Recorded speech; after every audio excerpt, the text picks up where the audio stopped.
अनुष्ठित है पूर्णचंद्र विवेकानंद शिशु विद्या मंदिर त्रयोदश वार्षिक पुरस्कार वितरण उत्सव।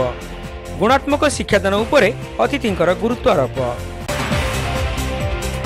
पूर्णचंद्र विवेकानंद शिशु विद्या मंदिर त्रयोदश वार्षिक पुरस्कार वितरण उत्सव बालेश्वर सहर गोपाल गाँ स्थित विद्यालय परिसर में अनुष्ठित हो जाइछि। दैनिक खबर कागज ध्वनि प्रतिदिन मुख्य संपादक सृष्टिधर परिड़ा यह कार्यक्रम में मुख्य अतिथि भाव जोगदे छात्र छात्री उज्जवल भविष्य कामना करने सहित गुणात्मक शिक्षादान विभिन्न दिग संपर्क में आलोकपात करथिले।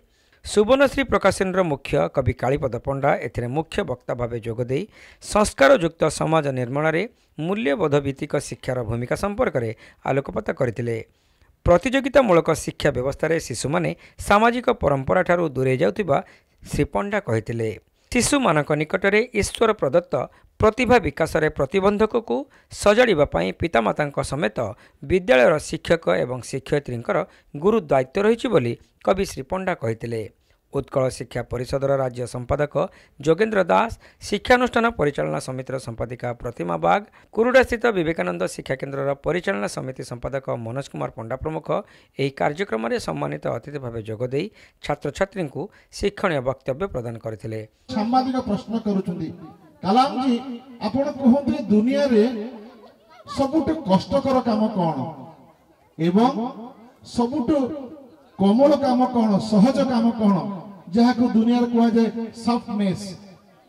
कलाम जी उत्तर दौरान ये दुनिया रे जदि सबुठ बड़ कष्ट काम थाए कठिन काम थाए जहाँ करने सहज नुहे से कामटी है कौन अनुष्ठान शिक्षा मंदिर विद्यालय चारि कांथ कठरी मध्य कमलमती पिला को जो माने निर्माण करुछंती ताहा दुनियार सबुठ बड़ कष्टकर काम। विद्यालय उपसभापति प्रभात कुमार जेना एथिरे सभापतित्व करने सहित विद्यालय परिचालना एवं शिक्षादानर धारा संपर्क में सूचना देथिले। प्रधान आचार्य अंजन चांद एथिरे स्वागत भाषण देथिबा बेले कार्यभार प्रधान आचार्य राजकमल दास वार्षिक विवरणी प्रदान करथिले। शिक्षानुष्ठान मुख्य मनमथ बाग मंच संयोजना करथिबा बेले विद्यालय परिचालना समिति सदस्य शरत पट्टनायक शेष समस्त को धन्यवाद अर्पण करथिले। यह सहित जिला और राज्य स्तर में कृतित्व अर्जन करथिबा छात्र छात्री समेत पूर्वर आयोजित होइतिबा विभिन्न प्रतियोगितार कृति छात्र छात्री मानकु एथिरे अतिथि माने पुरस्कृत करथिले। प्रारंभ में छात्र छात्री माने भारत माता विवेकानंद एवं सदानंद जींकर फोटोचित्र रे पूजा अर्चना करथिले। सभा परे छात्र छात्री द्वारा सांस्कृतिक कार्यक्रम सह नाटक निशा निवारण परिवेशित होइतिला। विद्यालय छात्र छात्री समेत बहु अभिभावक एथिरे उपस्थित थिले।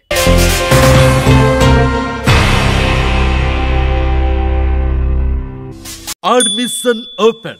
Admission open. Admission open for 2024 and 25. St. John College of Nursing and Paramedical mission compound Baleswar रे चलित शिक्षा वर्ष पई नाम लेखा चालू अछि। BSc nursing, GNM, D pharm course रे नाम लेखाइबा पई इच्छुक शिक्षार्थी जोगाजोग करंतु। Christian values and discipline, own building as per INC norms, 80% practical training, hostel, college bus and own clinical facility, 6 months internship at Mission Hospital. Employment after completion of the course. एठारे CMC Vellore trained faculties मानक द्वारा उन्नत मानर शिक्षादान करा जाए। आज ही जोगाजोग करंतु। For admission contact 06772262041, mobile 9777122122 एवं 9437065601।